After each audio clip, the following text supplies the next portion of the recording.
BCom semester 5માં આગળનો દાખલો આપણો આરામ હોટલનો છે,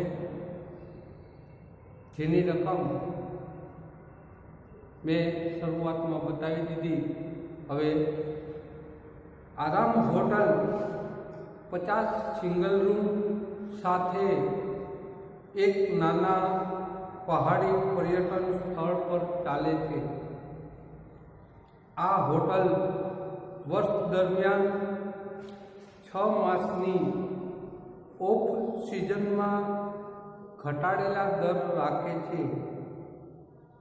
આ મુદત દરમિયાન પૂરા રૂમ ભાડાના અડધા દર રાખવામાં આવે છે. સંચાલકો રૂમ ભાડાના 20% લેખે નફાનો ગાળો રાખે છે. નીચેની માહિતી અને પડતરના અંદાજ 31મી માર્ચ 2004ના રોજ પૂરા થતા વર્ષ માટે છે. એક મહિનાના 30 દિવસની ધારણા સાથે એમાં સિઝન દરમિયાન રૂમ રોકાણનો દર 80% રહે છે, જ્યારે ઓફ સિઝનમાં તે ફક્ત 40% રહે છે. ખર્ચાઓ: સ્ટાફનો પગાર કાઉન્સમાં રૂમના નોકરો સિવાય 2,75,000. સમારકામ મકાનને સમારકામ 1,30,500. લોન્ડ્રી ચાદર વગેરે 40,000. આંતરિક સુશોભન 87,500. પરચુરણ ખર્ચા 95,400. મકાન પર 5% વાર્ષિક લેખે અને ફર્નિચર તથા સાધનો પર 15% વાર્ષિક લેખે સીધી લીટીની રીતે ઘસારો ગણવાનો છે.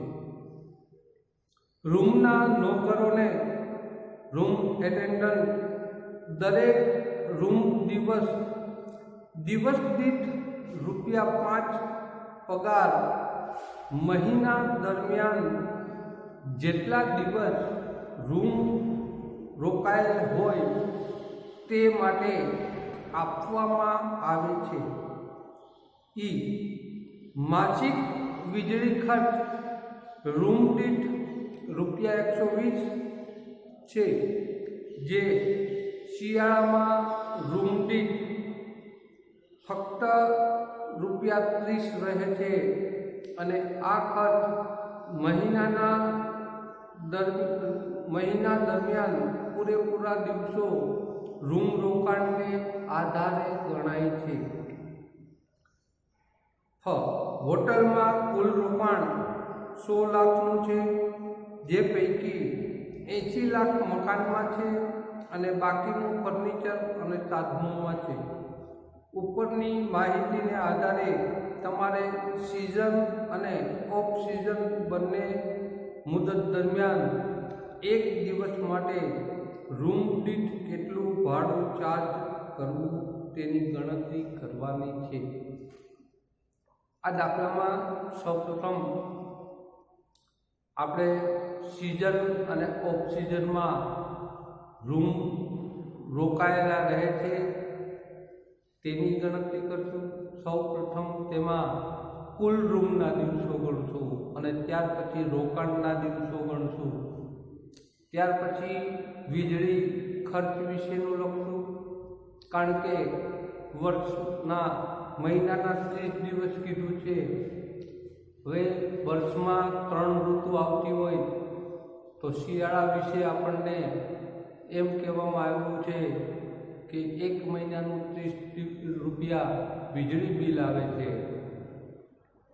તો 8 મહિના છે તે ₹120 લેખે ગણાય. તો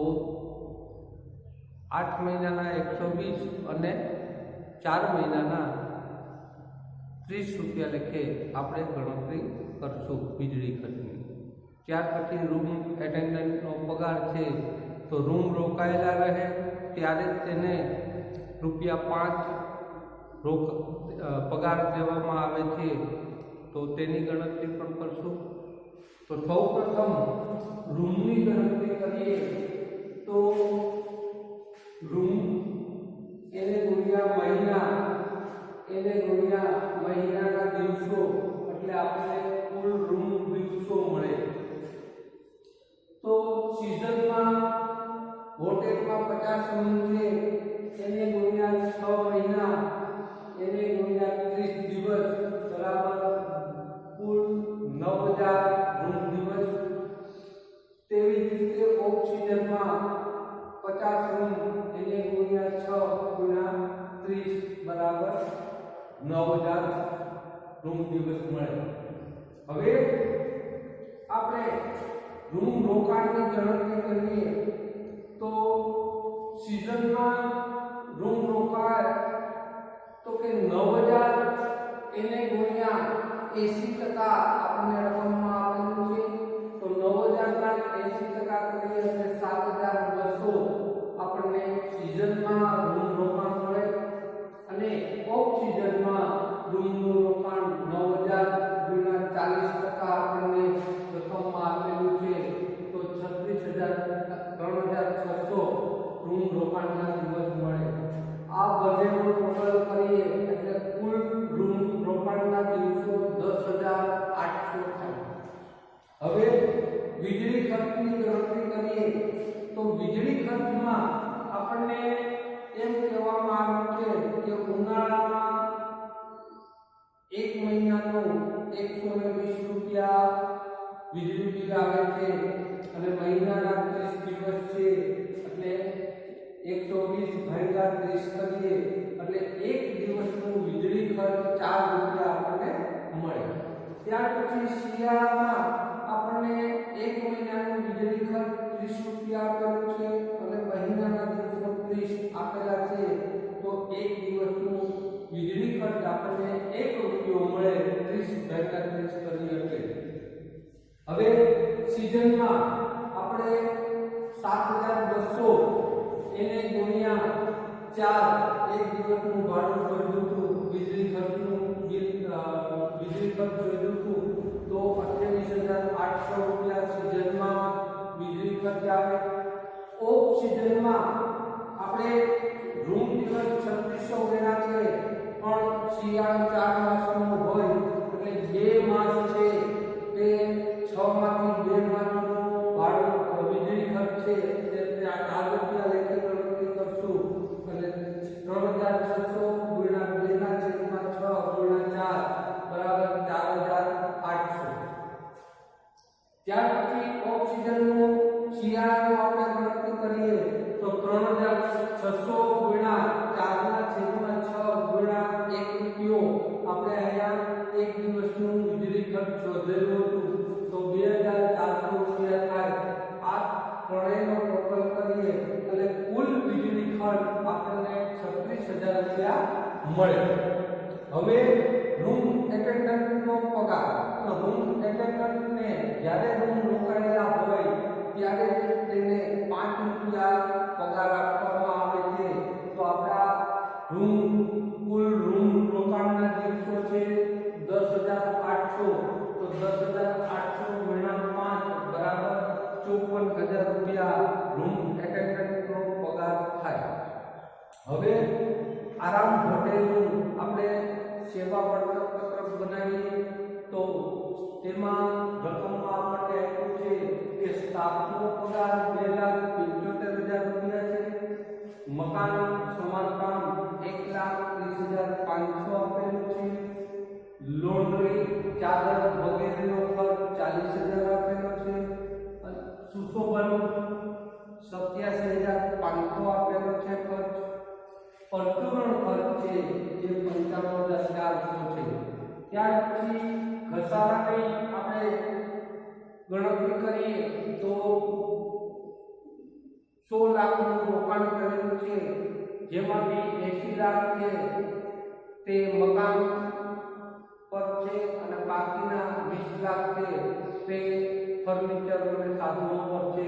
તો મકાન 80 લાખમાં 5% લેખે ઘસારો કીધો છે. 80 લાખમાં 5% લેખે ઘસારો 4 લાખ રૂપિયા થાય. તેવી જ રીતે ફર્નિચર પર 20 લાખમાં 15% લેખે આપણને ઘસારો કીધો છે. તો 3 લાખ રૂપિયા ઘસારો ફર્નિચર અને સાધનો પર થાય. ટોટલ ઘસારાની રકમ 7 લાખ રૂપિયા. ત્યાર પછી નોકરનો પગાર તો 54,000 રૂપિયા નો પગાર આપણે શોધો. ત્યાર પછી વીજળી ખર્ચ અહીંયા આપણે 36,000 રૂપિયા શોધો. આ ખર્ચનો ટોટલ કરીએ એટલે કુલ પડતર આપણને 14,18,400 મળે. વત્તા નફો આપણને એમ કીધું છે કે રૂમ ભાડાના 20%, રૂમ ભાડાના 20% એટલે વેચાણ કિંમતના 20% નફો થાય. વેચાણ કિંમતના 20% નફો એટલે પડતરના 25% નફો થાય. તો કુલ પડતર આપણી 14,18,400 છે. તેના 25% કરીએ એટલે 3,53,600 રૂપિયા નફો મળે. જે કુલ પડતરમાં ઉમેરીએ એટલે 17,73,000 રૂપિયા કુલ આવક થાય. હવે આપણે ભાડાની ગણતરી કરીએ તો ભાડાની ગણતરી કરવા માટે તો કે વિગત રોકાણના દિવસો એને ગુણ્યા ભાડું બરાબર કુલ રૂમના દિવસો આપણને મળે. હવે સીઝનમાં ભાડું એમ કહેવામાં આવ્યું છે કે 100% ભાડું સીઝનમાં છે અને ઓફ સીઝનમાં ભાડું ઘટાડેલા દર છે. જેમાં આપણે ઘટાડેલા દરમાં 50% ભાડાની ઉપર ગણતરી કરી છે. તો સીઝનમાં આપણા રૂમના રોકાણના દિવસો હતા 7,200 ના 100% ભાડું મળે છે એટલે 7,200. ઓફ સીઝનમાં 3,600 હતા એના 50% લેખે આપણે ભાડાની ગણતરી કરીએ છીએ ઘટાડેલા દરે છે એટલે 50% મુજબ 1,800 આપણને રૂમના દિવસો મળે. ટોટલ 9,000 રૂમના દિવસો મળે છે. બંનેનો ટોટલ કરીએ. હવે એક દિવસના ભાડાની આપણે ગણતરી કરીએ તો કુલ આવકના છેદમાં કુલ રૂમના દિવસો. તો કુલ આવક આપણી 17,73,000 રૂપિયા છે. એને ભાગ્યા 9,000 કુલ રૂમના દિવસો ગણીએ એટલે 1,01,97 રૂપિયા આપણને એક દિવસના રૂમનું ભાડું મળે. હવે સીઝનમાં એક રૂમનું ભાડું 197 રૂપિયા આપણે શોધ્યું છે. ઓફ સીઝનમાં એક રૂમનું ભાડું 50% લેખે 197 ના 50%